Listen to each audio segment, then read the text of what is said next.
जम्मू कश्मीर के पूर्व राज्यपाल रहे सत्यपाल मलिक का राहुल गांधी ने लिया धमाकेदार इंटरव्यू, जिसके बाद से इंटरव्यू हो रहा है वायरल। आइए आगे आपको इंटरव्यू दिखाते हैं। जिस तरह से राहुल गांधी ने सत्यपाल मलिक से कश्मीर से जुड़े हुए सवाल पूछे, तो वहीं पुलवामा जो अटैक हुआ था जिसमें 40 सीआरपीएफ के जवान शहीद हो गए थे, उस सवाल पे सत्यपाल मलिक का कहना था कि इस हमले का जिम्मेवार तो पाकिस्तान था, लेकिन हमारी कमी की वजह से और मोदी सरकार की कमी की वजह से यह घटना हुआ था। आइए आगे आप इंटरव्यू सुनिए। तब तक आप मुझे इजाजत दीजिए और आप हमारे channel walk for India news को प्लीज लाइक और सब्सक्राइब और शेयर करना ना भूलें। आइए अब आप इंटरव्यू देखिए। आज़ादी के फौरन बाद तो राजनीति एक तरह से कर्तव्य था और लोग करते थे उसको उस तरह, फिर ये प्रोफेशन हो गया और अब ये बिजनेस हो गया है। आप जम्मू कश्मीर में जब थे, जी, मतलब बड़ा कॉम्प्लिकेटेड टाइम था, बहुत कॉम्प्लिकेटेड। उसके बारे में आपकी क्या राय है? क्या मेरी ये राय है कि जम्मू कश्मीर को आप ज़बरदस्ती या फौज से ठीक नहीं रख सकते हैं। वहाँ के लोगों को जीत के आप कुछ भी कर सकते हैं और वहाँ के लोग एमिएबल हैं, ऐसा नहीं कि इम्पॉसिबल है। मैंने तो देखा, मैंने उनको अपने साथ किया। आपने अंदर से डिटेल से देखा, सोल्यूशन वहाँ किस बेसिस पे आएगा? इमीडिएटली तो उनकी स्टेटहुड वापस करना चाहिए। उनको इतना 370 नहीं चुभा जितनी स्टेटहुड लेकर यूनियन टेरिटरी बनाना चुभा। और यूनियन टेरिटरी इन्होंने किस लिए बनाया, जो मुझे लगता है, मुझे नहीं बताई वो बात, इनको ये अंदाज़ा था कि पुलिस रिवोल्ट कर जाएगी, जबकि ऐसा नहीं था। पुलिस इतनी फेथफुली रही भारत सरकार के साथ कि ईद का महीना था, एक एक सिपाही ने छुट्टी भी नहीं मांगी, वहीं लाइन में रहे। तो एक तो स्टेटहुड और उनका प्रॉमिस भी है अमित शाह का हाउस में, उसको इमीडिएटली वापस करना चाहिए और फिर इलेक्शन करा देने चाहिए। बट जब मैं जम्मू गया, ये जम्मू के लोगों को भी ये लगता है कि हमारा मतलब स्टेटहुड ले लिया। हाँ, उससे तो वो भी खुश नहीं है। सबसे ज़्यादा वही चीज़ चुभी है। तो ये मतलब कर क्यों नहीं रहे इसको? पता नहीं, मेरी बात हुई, मैंने कहा वापस कराइए, तो बोला कह दिया होगा, क्या जरूरी है वापस कराना, चल तो रहा है सब ठीक। कहाँ ठीक चला, सारी इंसर्जेंसी वापस आ गई है, टेररिस्ट एक्टिव हो गए। अब तो काफ़ी घटनाएं हो अब रही तो जगह जगह हो रही हैं। राजौरी में रोज़ होता है, ऊपर कश्मीर वैली में रोज़ कुछ ना कुछ होता है।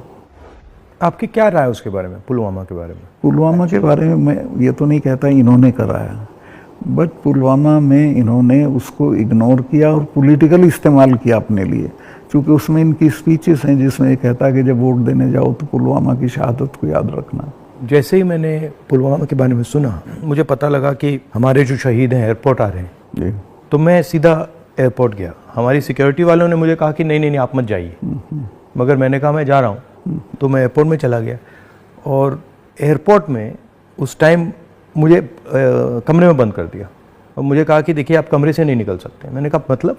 तो उधर वो सब शहीद आए थे, वहाँ पे आर्मी के लोग थे, प्रधानमंत्री आ रहे थे और मुझे मतलब लिटरली चाबी से बंद किया कि आप बाहर नहीं जा सकते। मैंने सिक्योरिटी वालों से बोला ये मतलब ऐसे कैसे कर सकते हैं, और फिर लड़के मैं वहाँ से निकला तो मुझे लग रहा था कि एक पूरा वहाँ पे शो सा क्रिएट हो रहा था। हाँ, वो था ही, वो प्रधानमंत्री को श्रीनगर जाना चाहिए था। राजनाथ सिंह आए थे, मैं था, हम लोगों ने श्रद्धांजलि दी थी। प्रधानमंत्री को उसी दिन जाना चाहिए था। नहीं, मगर मुझे उसमें क्या शौक लगा कि ऐसे लग रहा था कि एक कोई बड़ा इवेंट सा हो रहा है ना इसके लिए, और वहाँ पे प्रधानमंत्री आए हैं और ये पूरा मतलब जैसे देश को दिखा रहे हैं कि भैया देखो, काफ़ी डिस्टेस्टफुल सा था। जिस दिन ये हुआ तो ये नेशनल कॉर्बेट पार्क में शूटिंग करा रहा था अपनी, तो ये अवेलेबल, मैंने 3-4 बार कोशिश की, मिला ही नहीं मुझको। 5 या 6 बजे इसका फ़ोन आया, हाँ सतपाल भाई क्या हुआ? मैं कहा हमारे इतने लोग मर गए हैं और हमारी गलती से मरे। तो बोला नहीं नहीं चुप रहना, अभी कुछ नहीं बोलना इस पर। फिर 1 घंटे बाद ये डोभाल जो मेरा क्लास फेलो रहा लॉ में मेरठ में, तो इसका फ़ोन आया, सतपाल भाई आप बोल दी। मैं 2 चैनल को बोल चुका था ये बात, तो इन्होंने कहा नहीं नहीं कुछ नहीं बोलना इस पर। मैं कहा ठीक है, मैं समझा कुछ जांच वाँच कराएंगे, उस पर असर पड़ेगा।